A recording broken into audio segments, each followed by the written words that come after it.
You hear music only you can hear. It gets louder the closer you are to death. The music started when I was 7, faint and distant, like a radio playing in another room. Classical melodies that my parents swore they couldn't hear, even when I pointed to the empty air and insisted the orchestra was right there, playing just for me. Doctors checked my hearing, scanned my brain, prescribed various medications. Nothing explained the phantom symphony that followed me through childhood. Eventually I learned to stop mentioning it. People either thought I was lying or losing my mind, and neither reaction helped. By age 12, I'd noticed the pattern. The music grew louder around certain people. My grandfather during his final weeks, Mrs. Patterson from next door just before her heart attack, even our neighbor's dog right before it was hit by a car. And I thought it was coincidence.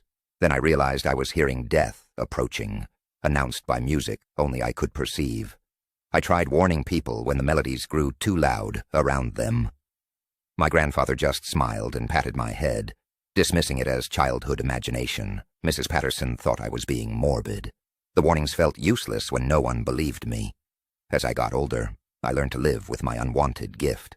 The background music became as normal as breathing, a constant, gentle soundtrack that most days remained at barely audible levels. I studied music theory, learned to identify the different instruments and compositions that announced various types of death. Sudden cardiac events came with sharp, staccato strings. Cancer brought slow, mournful brass. Accidents arrived with crashing percussion. I became a paramedic, reasoning that if I had to hear death coming, I might as well try to prevent it.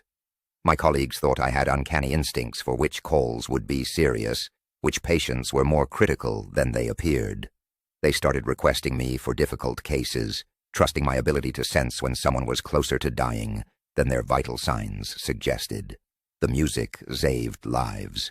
When I heard the telltale crescendo around a patient, I pushed harder, worked faster, called for backup sooner. I couldn't tell my team why, but I could act on the knowledge.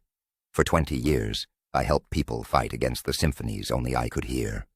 Until this morning, when I woke up to a full orchestra. The music was deafening, every instrument section playing in perfect harmony, so loud I could barely think over the crescendo of strings and brass and percussion. I stumbled to the bathroom, hoping it was just residual noise from a particularly difficult shift. But the mirror confirmed my worst fear. The music was coming from me.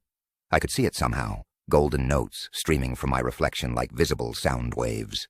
The melody was beautiful and terrible, a masterpiece composition announcing that my own death was approaching.